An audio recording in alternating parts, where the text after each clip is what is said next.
Hello guys, welcome back to my channel creative story में आपका स्वागत है। गाइस, अगर आपको मेरी स्टोरी पसंद आती है तो please like share and comment करके ज़रूर बताइए कि आपको मेरी स्टोरी कैसे लग रही है। और जो भी मेरे चैनल पर नए आ रहे हैं प्लीज़ मेरे चैनल को सब्सक्राइब करें। Thank you. अब हम अपनी कहानी पर आगे बढ़ते हैं। अभी तक हमने देखा वांग जी कहता है क्या विंग ऐसा नहीं हो सकता।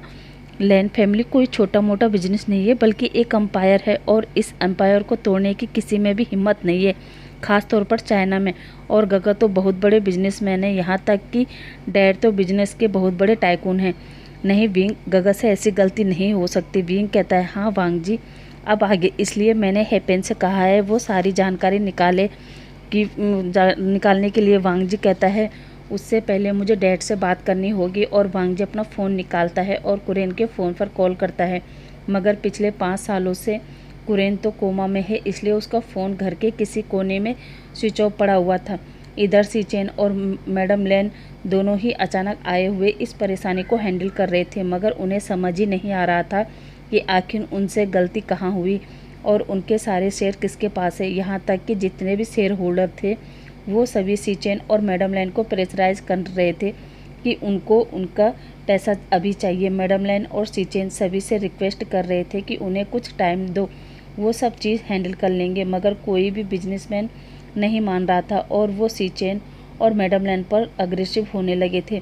मगर तभी उस बिजनेस हॉल में कुछ गार्डों की एंट्री होती है जिसे देखकर सब लोग स्टिफ हो जाते हैं और सभी बिजनेसमैन उनको देखने लगते हैं। तभी उनके पीछे से मैडम यू आती है रुतबे के साथ में, जिसको कोई भी पहचान नहीं पाया, और वो आके सीधा मैडम लैन के सामने खड़ी हो जाती है और अपनी हेड और गॉगल्स हटाकर मैडम लैन को देखती है। जहाँ यू को देखकर मैडम लैन कहती है यू तुम। यू कहती है यू नहीं लेनी, मैडम यू कहो। लेनी कहती है मैडम यू, भला मैं क्यों तुम्हें मैडम यू कहूँ, और तुम्हारी हिम्मत कैसे हुई यहाँ आने की, निकलो यहाँ से। और सिक्योरिटी को आवाज़ देती है, मगर सिक्योरिटी वहाँ आते हैं और लेनी ऑर्डर देती है कि इस औरत को यहाँ से बाहर ले जाओ, मगर सिक्योरिटी आगे नहीं आती। मैडम लैन कहती है तुम नहीं ले जा रहे हो तो मैं ही तुम्हें बाहर निकालती हूँ। इतना कहकर वो यू का हाथ पकड़ती है और बाहर खींचने लगती है।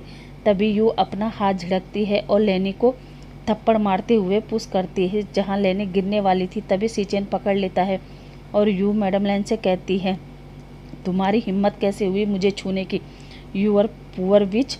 और यू पुअर विच और खुद मैडम लैन की चेयर पर बैठकर कहती है तुम नहीं जानती कि अब मैं चाइना की सबसे रिच लेडी हूँ। और हाँ, तुम्हें एक गुड न्यूज़ और देती हूँ, तुम्हें बैंक करप्ट मैंने ही किया। और सारे शेयर होल्डर के सामने कहती है याद है लेनी, कुछ साल पहले तुमने हमारी कंपनी को बैंक करप्ट कर दिया था इन लोगों के साथ मिलके, और आज इन्हीं लोगों से मिलकर मैंने तुम्हें बैंक करप्ट कर दिया है। और अब मेरे पास ही इस बिजनेस वर्ल्ड के सबसे ज़्यादा शेयर है, इसलिए मैं अब यहाँ की रिच और पावरफुल लेडी हूँ। इतना कहकर वो अपने गार्ड को कहती है कि वो इन दोनों को इस हॉल से उठाकर बाहर फेंक दे, क्योंकि इन पुअर लोगों की औकात नहीं है यहाँ इस हॉल में खड़े रहने की। और वो गार्ड जैसे ही मैडम लैन के पास आते हैं सीचेन हाथ दिखाकर रुकने को कहता है और अपनी मॉम हाथ पकड़ के उस मीटिंग रूम से बाहर आ जाता है, जहां मैडम लैन रोते हुए कहती है ये सब क्या हो गया सीचेन, तुम्हारे डैड ने ये बिजनेस इतनी मेहनत से खड़ा किया था और आज क्या हो गया। और फिर सोचते हुए कहती है कि अब हम क्या करेंगे, कहाँ जाएंगे, कहाँ रहेंगे। इतना कहती ही वो रोते रोते बेहोश हो जाती है। सीचेन अपनी मॉम को बेहोश देखकर फटाफट हॉस्पिटल लाता है, जहाँ डॉक्टर मैडम लैन को चेक करता है और इंजेक्शन लगाकर कहता है उन्हें किसी चीज़ का सदमा लगा है, पर वो ठीक है, अभी कुछ ही देर में होश में आ जाएंगे। सीचेन डॉक्टर को थैंक यू कहता है और वो वहीं अपनी मॉम के पास बैठ जाता है। इधर विंग और वांग जी सुबह ही चाइना के लिए निकल चुके थे, जहाँ चाइना आने से पहले विंग ने आज 5 साल बाद न्यूसेन को कॉल करके हेल्प मांगता है और कहता है कि वो पता करे कि उसके मॉम डैड और गगा कहाँ हैं। न्यूसेन भी ओके कहकर बता देता है कि तुम्हारे मॉम डैड और गगा इस समय हॉस्पिटल में है। ये सुनकर तो विंग और वांग जी और भी शौक थे, क्या उनके मॉम डैड हॉस्पिटल में है। अब हम चाइना में देखते हैं विंग जैसे ही चाइना पहुंचता है तो उसे रिसीव करने न्यूसेन पहुंचा था, जहां न्यूसेन को इतने सालों बाद देखकर विंग के आंखों में आंसू था वो न्यूसेन को हक करता है और पूछता है कि न्यूसेन तुम कैसे हो। न्यूसेन कहता है विंग मैं कैसा भी हूँ, इससे तुम्हें क्या, तुम तो चले गए थे ना मुझे छोड़ के, बिना मुझसे बात किए मिले, जिसके लिए विंग न्यूसेन से माफ़ी मांगता है और बताता है कि उस समय सिचुएशन ही ऐसी थी कि मुझे किसी को भी कुछ बताने का मौका नहीं मिला, इसलिए हुसैन प्लीज़ मुझे माफ़ कर दो। और विंग के आंखों में आंसू थे। न्यूसेन विंग के आंसू को साफ करता है और विंग से कहता है बस बस अब रोना बंद करो और चलो।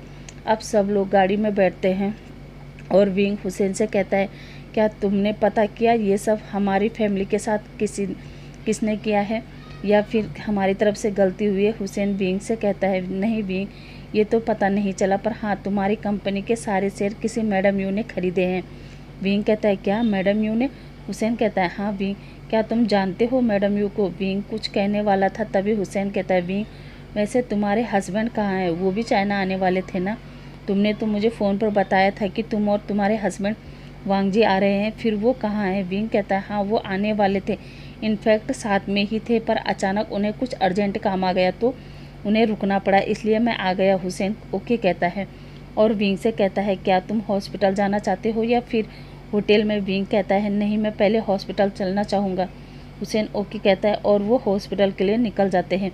इधर सीचेन जो सोच रहा था कि अब वो क्या करे, मॉम को लेकर कहाँ जाए, क्योंकि उसके पास बिल्कुल भी पैसे नहीं थे, वो अपनी मॉम को किसी होटल में भी नहीं ले जा सकता था। वो ये सभी सोच रहा था और रो रहा था, तभी कोई उसके कंधे पर हाथ रख कर कहता है गग्गा। जैसे ही सीचेन गग्गा सुनता है और नज़र उठाकर देखता है तो वो क्योंकि सामने विंग था, वो विंग को देखकर खड़ा होता है और विंग को हक करके कहता है विंग तुम आ गए? विंग कहता है हाँ गग्गा मैं आ गया और आप चिंता मत करें, सब ठीक हो जाएगा, और सीचेन को कंसोल करता है। जहाँ सीचेन कहता है विंग हमारा सब कुछ बिखर गया विंग, सब कुछ। जहाँ विंग कहता है नहीं गग्गा कुछ नहीं बिखरा है, देखो हम साथ हैं ना, तो सब ठीक कर देंगे। और इतना कहकर वो सीचेन को बिठाता है और वो उसे अपने गग्गा को पानी देते हुए कहता है गग्गा ये लो पानी पियो। सीचेन पानी पीता है और विंग कहता है गग्गा आप यहाँ क्या, मॉम डैड ठीक है? सीचेन कहता है विंग वो मॉम को चक्कर आ गए थे, वो बेहोश हो गई थी तो मैं उन्हें यहाँ लेके आ गया। विंग कहता है क्या मॉम बेहोश है? फिर चलिए अंदर चलिए। सीचेन कहता है मॉम अभी आराम कर रही है। विंग कहता है क्या डैड है मॉम के पास? जहाँ सीचेन नामे सिर हिलाता है। विंग कहता है क्या, फिर डैड कहाँ है? सीचेन विंग को बता देता है कि डैड कोमा में है। विंग कहता है क्या, ये कब हुआ और कैसे? जहाँ सीचेन विंग को बता देता है कि वो पिछले 5 सालों से कोमा में है। विंग ये सुनकर शौक और कहता है क्या, और आपने हमें एक बार भी नहीं बताया? सीचेन कहता है विंग मुझे मॉम ने मना किया था कि मैं तुम्हें कुछ भी ना बताऊं, क्योंकि पहले ही तुम इतनी मुश्किलों में थे। हेपेन ने सारी जानकारी दी थी मुझे कि किस तरह तुम और वांग जी अपनी लाइफ को जी रहे हो, उसने तुम्हारे बारे में हर जानकारी दी है। और सच मानो मैं बहुत हैप्पी हूँ कि तुम दोनों अपनी लाइफ में हैप्पी हो, हमें इससे ज़्यादा कुछ भी नहीं चाहिए था। मैं और मॉम तुम्हारे लिए और वांग जी के लिए खुश थे। वैसे वांग जी कहाँ है, वो नहीं आया तुम्हारे साथ? क्या वो अभी भी नाराज़ है? विंग कहता है नहीं गगा, वो कल सुबह आ जाएगा। इतना कहकर वो उस रूम में जाते हैं जहाँ कुरेन था। विंग कुरेन के पास जाकर बैठता है और कुरेन का हाथ पकड़कर कहता है डैड अब काफ़ी सो चुके, अब प्लीज़ उठिए, और काफ़ी सारी बातें करता है। अब सीचेन विंग को लेकर अपनी मॉम के पास आता है। जैसे ही विंग लैनी को टच करता है, लैनी अपनी आंखें खोलकर विंग को देखती है और तुरंत उसे हक करके उसके पूरे फेस पर किस करके कहती है मेरा बेटा आ गया। और विंग से पूछती है तुम ठीक हो ना, और मेरा वांग जी कहाँ है? विंग कहता है मॉम वो भी आ जाएंगे, पहले आप बताइए आप ठीक हो ना, और हमेशा खुश रहने वाली मेरी मॉम आज इस हॉस्पिटल में क्या कर रही है?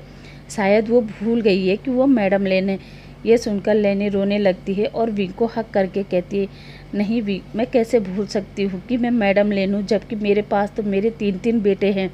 विंग कहता है जी मॉम, अब कहा ना आपने मैडम लेन वाली बात, अब चलिए चलते हैं यहाँ से। लेनी हाँ में सिर हिलाती है और बेड से खड़े होकर चलने लगती है, मगर तभी रुक कर कहती है पर सीचेन हम जाएंगे कहाँ, हमारा घर तो। विंग ये सुनकर कहता है मॉम आप चिंता मत करो, और मैं आपसे वादा करता हूँ कि मैं लैंड मेंशन आपका है और हमेशा आपका ही रहेगा। फ़िलहाल तब तक हमें किसी होटल में चलना होगा। जिसे सुनकर तब तक हुसैन कहता है नहीं विंग तुम होटल में क्यों रहोगे, मेरा घर है ना, तुम सब लोग मेरे साथ चलो। इतना कहते विंग मिसेस लेन को बताता है कि मॉम आपको शायद पता नहीं है, पर यही न्यू हुसैन है जिसने आपसे झूठ कहा था कि इसका बर्थडे है। मिसेस लेन कहती है ओ तो यही है वो बदमाश बच्चा। जिसे सुनकर न्यू हुसैन कहता है आंटी अब मैं बदमाशी नहीं करता और उस दिन के लिए मैं सॉरी कहता हूँ। I am sorry aunty. उस दिन से कभी आपसे बात के अलावा मुलाकात ही नहीं हो पाई। मैडम लेन कहती है इट्स ओके बेटा, मुझे इसी बात की खुशी है कि कम से कम तुम अभी भी मेरे विंग को फ्रेंड मानते हो। न्यू हुसैन कहता है आंटी क्यों ना मानो, विंग मेरा बेस्ट फ्रेंड है। क्यों विंग कहता है हाँ बाबा मैं तुम्हारा फ्रेंड हूँ। न्यू हुसैन कहता है बस इसी फ्रेंडशिप की खातिर मान जाओ, आप सब लोग मेरे साथ मेरे घर चलो। मैडम लेन कहती है नहीं बेटा, हम लोग तुम्हें परेशान नहीं करना चाहता। आई एम सो सॉरी बेटा, पर विंग सही कह रहा है, हम होटल में रह लेंगे। जिसे सुनकर न्यू हुसैन कहता है नहीं आंटी प्लीज़ आप मेरे साथ मेरे घर चले। मैडम लेन फिर मना कर देती है। न्यू हुसैन कहता है ओके, आप मेरे घर नहीं चलना चाहते हैं तो कोई बात नहीं, आप लोग के लिए मेरे अपार्टमेंट में रहिए, आप लोग फिर मेरे अपार्टमेंट में रहिए ओके। और फिर मैडम लेन का हाथ पकड़कर कहता है प्लीज़ आंटी अब मना मत करना।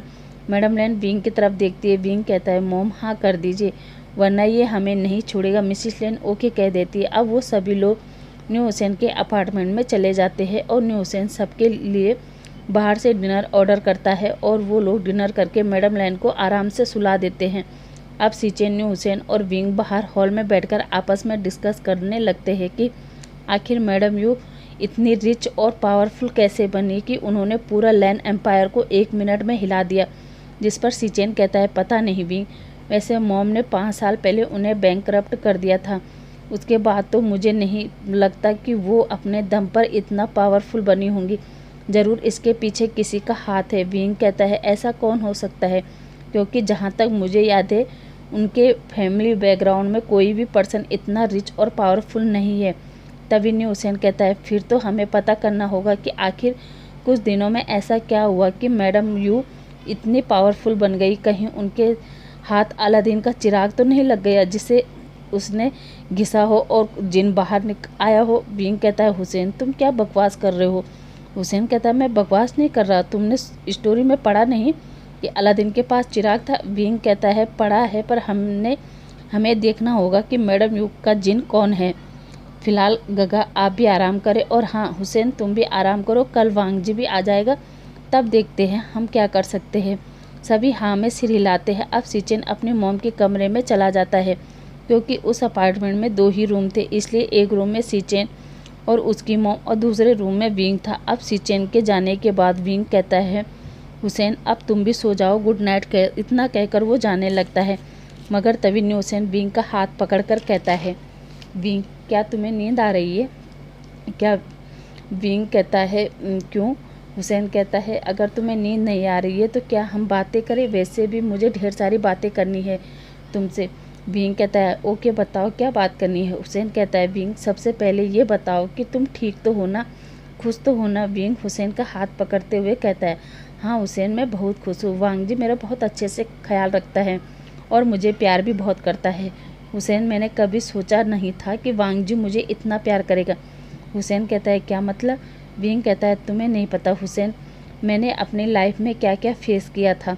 हुसैन कहता है वैसे भी मैं जानना चाहता हूँ कि तुम कौन हो, क्योंकि हम फ्रेंड हैं और मुझे इससे ज़्यादा कुछ भी नहीं पता कि तुम लैन फैमिली के सन इन लॉ हो, उसके अलावा कुछ भी नहीं जानता। विंग कहता है ओके आज मैं तुम्हें अपने बारे में सब बताता हूँ। दरअसल मेरा पूरा नाम वीरूशान है। हुसैन कहता है ये मैं जानता हूँ। विंग कहता है ओह सॉरी काफ़ी टाइम हो गया ना, अफकोर्स तुम जानते हो। तो अब आगे सुनो, मुझे जियान फैमिली ने पाला है। हुसैन कहता है यू मीन मैडम यू की फैमिली ने। विंग कहता है हाँ इनफैक्ट मैडम यू मेरी आंट है, मगर ये बात मुझे काफ़ी साल बाद पता चली कि वो मेरी आंटी है। मैं तो हमेशा उन्हें अपने मॉम डैड ही मानता था। इनफैक्ट मैडम यू का व्यवहार भी मेरे साथ क्रूर था। उन्होंने बचपन से मुझे मारा पीटा टॉर्चर किया, यहाँ तक कि कभी मुझे पढ़ाया लिखाया भी नहीं। और उन्होंने वांग जी से मेरी शादी भी ज़बरदस्ती करवाई, क्योंकि वांग जी भी एक अडॉप्टेड सन है। और फिर मेरी मदर इन लॉ ने उनसे वादा किया था कि वो कुछ प्रोजेक्ट जियान फैमिली को देंगे, इसलिए उन्होंने मेरी शादी वांग जी से कराई। पर वांग जी पहले तो मुझे बिल्कुल भी पसंद नहीं करता था, क्योंकि वो किसी को प्यार करते थे। और शादी के अगले दिन ही वांग जी मुझे छोड़कर चला गया। और फिर मॉम को पता चला कि मुझे पढ़ना लिखना नहीं आता, तब उन्होंने मुझे घर पर ही पढ़ाया लिखाया और आज इस काबिल बनाया कि मैं तुम्हारे साथ बैठा हूँ। हुसैन कहता है, बीइंग मुझे नहीं पता था कि तुम्हारी स्टोरी इतनी सैड है, पर फिर ये बताओ कि वांग जी को तुमसे प्यार कैसे हुआ। बीइंग कहता है, वांग जी को मुझसे प्यार शुयान की वजह से हुआ। हुसैन कहता है, क्या शुयान की वजह से? बीइंग कहता है, हाँ, क्योंकि शुयान मुझे परस्यू करना चाहता था, मगर जब इस बात का एहसास वांग जी को हुआ तो उसने मना कर दिया। और जब इस बात का पता शुयान को चला तो वो भी यहाँ से चला गया। वैसे हुसैन, तुम्हें पता है शुयान कहाँ है? हुसैन कहता है, हाँ, उसकी शादी हो गई। बीइंग कहता है, क्या? पर तुम तो उसे लाइक करते थे, फिर उसकी शादी किससे हुई? और क्या तुमने उससे अपनी फीलिंग शेयर नहीं की थी? हुसैन कहता है, जब मैं उससे अपनी फीलिंग शेयर करने गया तब तक बहुत देर हो गई थी। बीइंग कहता है, क्या मतलब? हुसैन कहता है, हाँ बीइंग, जब मैंने सोचा कि मैं शुयान को अपनी फीलिंग बताऊंगा और मैं उसके लिए रिंग लेने मॉल गया तो मैंने देखा शुयान ने जिया को रिंग पहनाकर कहा कि क्या वो उससे शादी करेगा, और जिया ने भी हाँ कर दिया। फिर मैंने ही अपने हाथ पीछे खींच लिए, क्योंकि मैं जानता था वो दोनों ही एक दूसरे के लिए परफेक्ट मैच है। दोनों साथ में काम करते हैं, दोनों की सोच मिलती है, और मेन बात, दोनों एक दूसरे से प्यार करते थे। ये कहते कहते हुसैन सैड हो जाता है। विंग हुसैन को हक करता है और हुसैन से कहता है, तुम चिंता मत करो हुसैन, तुम्हें कोई ऐसा मिलेगा जो तुमसे प्यार करता हो और तुम्हें हमेशा खुश रखेगा, क्योंकि गॉड ना हमेशा हमारे लिए कुछ अच्छा ही सोचता है। और वो एक दूसरे को हक करके समझाते समझाते दोनों को ही कब वहीं पर नींद आ जाती है, दोनों को ही पता नहीं चलता। अब अगली मॉर्निंग विंग और वांग जी विंग और न्यूसेन हॉल में ही सोए थे। जैसे ही सीचेन बाहर आकर उन दोनों को देखता है, वो उन दोनों को जगाने वाला था, तभी गेट का डोरबेल रिंग करता है। सीचेन गेट ओपन करता है तो सामने वांग जी था। वांग जी अपने गगा को हक करता है और कहता है, गगा आप ठीक हैं? सीचेन भी इमोशनल होकर कहता है, हाँ वांग जी मैं ठीक हूँ, आओ अंदर आओ। जैसे ही वांग जी अंदर आकर काउच पर विंग और न्यूसेन को देखता है, वो देखकर शॉक और अपने गगा से कहता है, गगा ये मेरे विंग के साथ कौन है जिसे ऐसे देखकर? सीचेन कहता है, वांग जी वो हुसैन है, विंग का फ्रेंड। वांग जी कहता है, क्या? पर ये दोनों यहाँ क्या कर रहे हैं? सीचेन कहता है, लगता है ये दोनों रात भर बात कर रहे थे, शायद बातें करते करते ये यहीं सो गए। तभी मिसिस लैन भी बाहर आती है और वो वांग जी को देखकर हैप्पी होती है और साथ ही इमोशनल भी, और वो वांग जी को बैठने को कहती है। तभी वो काउच पर देखती है तो वो वांग जी और सीचेन से कहती है, तुम दोनों पहले तो इन्हें अंदर रूम में सुला दो। वांग जी तो तुरंत विंग को गोद में उठाता है और सीचेन से कहता है कि कौन से रूम में ले जाऊं, जहां मिसिस लैन कहती है, तुम विंग को मेरे ही रूम में लेटा दो। और सीचेन को भी हुसैन को उठाने को कहती है, पर सीचेन कहता है, मॉम मैं ऐसे कैसे? मैडम लैन कहती है, बेटा वो कल से हमारे साथ ही है, तो इतना फ़र्ज तो हमारा बनता है ना कि हम उसकी अच्छे से केयर करें। जाओ उसे विंग के रूम में सुला दो। सीचेन अपनी मॉम की बात मानकर हुसैन को गोद में उठाता है और हुसैन भी सीचेन को नींद में एक बेबी की तरह हक कर लेता है। ये देखकर तो सीचेन को ऑकवर्ड महसूस हो रहा था, पर वो अपनी मॉम की बात मानकर रूम में ले जाता है। इधर वांग जी विंग को रूम में सुलाने के बाद विंग से कहता है, अच्छा मैं यहाँ नहीं था तो तुम रात भर अपने फ्रेंड के साथ मस्ती कर रहे थे और उसके साथ ही काउच पर सो भी गए थे, इसकी तो तुम्हें पनिशमेंट मिलेगी, तुम उठो तो सही। इतना कहकर वो विंग के फोरहेड पर किस करता है और बाहर आ जाता है और उसकी अपनी मॉम के पास बैठता है, जहाँ उसकी मॉम ने तीनों के लिए कॉफ़ी बना ली थी। अब वो तीनों कॉफ़ी पीते हैं, जहाँ मिसिस लैन कहती है, जाओ तुम लोग फ्रेश हो लो और वांग जी तुम थोड़ी देर आराम कर लो, थके होंगे ना। वांग जी कहता है, हाँ मॉम मैं काफ़ी थका हूँ। इतना कहकर वो रूम में आता है और फ्रेश होकर केवल टॉवल लपेटकर विंग के साथ ही सो जाता है। इधर मिसिस लैन चाय कॉफ़ी पीने के बाद पहले तो अपने हस्बैंड को देखने जाती है और वहाँ से कुछ शेयर होल्डर से मिलने जाती है जो अभी भी लैन फैमिली की मदद करना चाहते थे। और सीचेन वहीं घर पर रहकर फाइल चेक कर रहा था और विंग और वांग जी अभी भी आराम से सो रहे थे। तभी विंग की आंख खुलती है और वो सामने वांग जी को देखकर सोचता है कि शायद वो सपना देख रहा है कि वांग जी उसके पास लेटा है, और वो नींद में ही वांग जी के गाल को खींचते हुए कहता है, आई मिस यू वांग जी, मैं तुम्हें बहुत मिस कर रहा हूँ। और आंखें बंद करके ज़ोर से उसके गालों को खींच लेता है। तभी वांग जी को पेन महसूस होता है और वो आउच करके विंग के हाथ को झटकता है और विंग से कहता है, विंग तुम क्या कर रहे हो? और अचानक उसके ऊपर आ जाता है। विंग तो ये सुनकर और देखकर शौक कि वांग जी सच में उसके पास है और वो वांग जी को देखकर कहता है, वांग जी तुम कब आए? वांग जी कहता है, हाँ मैं, पर तुम ये क्या कर रहे थे? तुमने मेरे गाल क्यों खींचे? देखो मेरा फेस रेड हो गया है। विंग कहता है, ओह सॉरी, मुझे लगा शायद मैं सपना देख रहा था। वांग जी कहता है, अच्छा क्या तुम मुझे इतना